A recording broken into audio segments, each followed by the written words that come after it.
Hello दोस्तों, आप सभी का स्वागत है मेरे यूट्यूब चैनल पे। और आज हम करेंगे फिगर ऑफ स्पीच। आज हम पहला figure of speech alliteration cover करेंगे। फिगर ऑफ स्पीच का यूज़ बहुत सारी पोइट्रीज़ में देखने को मिलता है। ये इंग्लिश लैंग्वेज के अंदर अलंकार के रूप में यूज़ होते हैं, यानी ये पोइट्री को अच्छे ढंग से रिप्रेजेंट करने और राइमिंग बनाने के लिए यूज़ किए जाते हैं। तो पहला फिगर ऑफ स्पीच जो कि एलिट्रेशन है, हम उसकी डेफिनेशन देखते हैं। Having the same first consonant sound in literature.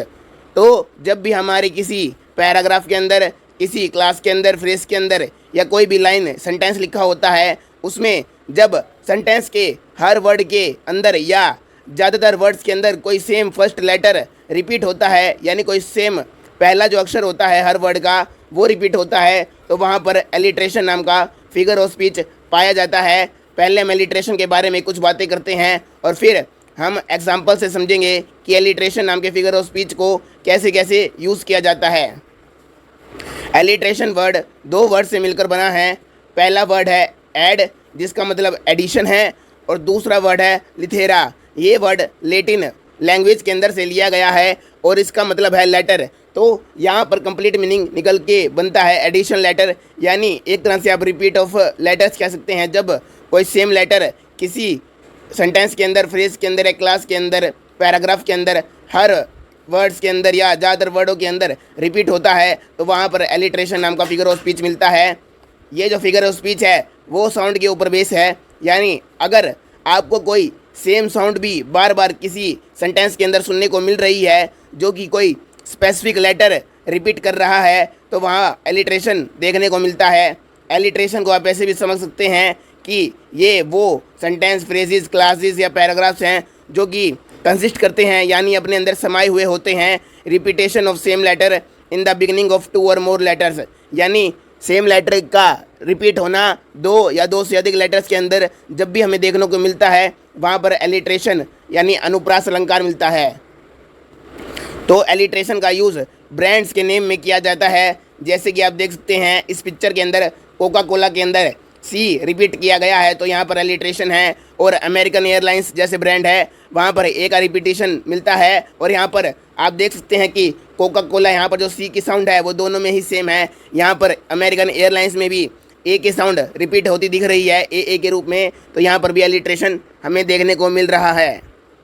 अब कुछ फेमस नाम हैं जिनके अंदर भी एलिट्रेशन का यूज़ किया गया है, जैसे स्पाइडरमैन मूवी के अंदर जो मेन कैरेक्टर था पीटर पार्कर, उसमें एलिट्रेशन का यूज़ है। डोनाल्ड डक, इसमें एलिट्रेशन का यूज़ है डी के रिपीटेशन से।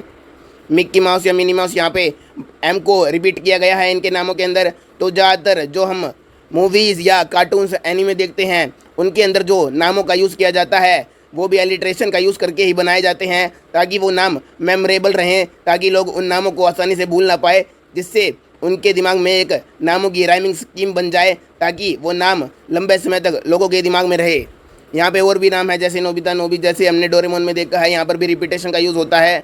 एलिट्रेशन यहाँ पर यूज़ किया गया है। लूना लवगुड, जैसे हमने हैरी पॉटर सीरीज़ में देखा था, यहाँ पर भी एक लड़की का नाम दिया गया है हैरी पॉटर मूवी के अंदर से, जिसके नाम के पहले लेटर्स एल रिपीट हो रहा है, तो यहाँ पर एलिट्रेशन का यूज़ किया गया है।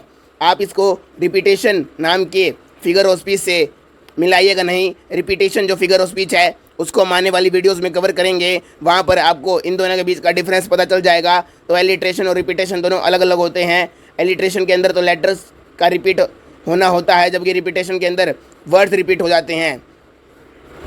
अब जैसे कि कुछ टंग ट्विस्टर्स या कुछ सेंटेंसेस होते हैं जहाँ पर भी एलिट्रेशन का यूज़ किया जाता है, जैसे कि Krishna kept playing with Keshav's kid, तो यहाँ पर क्या की आवाज़ यानी के वर्ड या के जो लेटर है वो रिपीट हो रहा है।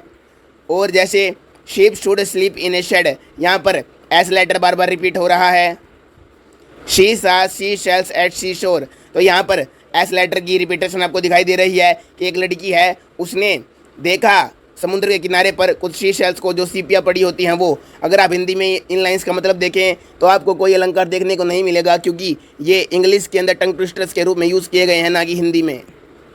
4 fine fresh fishes for you, तो इस सेंटेंस के अंदर भी आप देख सकते हैं कि एफ फे की साउंड वो है जो रिपीट हुई है, तो यहाँ पर भी एलिट्रेशन का यूज़ किया गया है। तो मैं आशा करता हूँ आपको एलिट्रेशन नाम का फिगर ऑफ स्पीच समझ में आया होगा। अगर आपको ये वीडियो पसंद आई हो तो please like, share, subscribe and comment. Good bye, thanks for watching the video.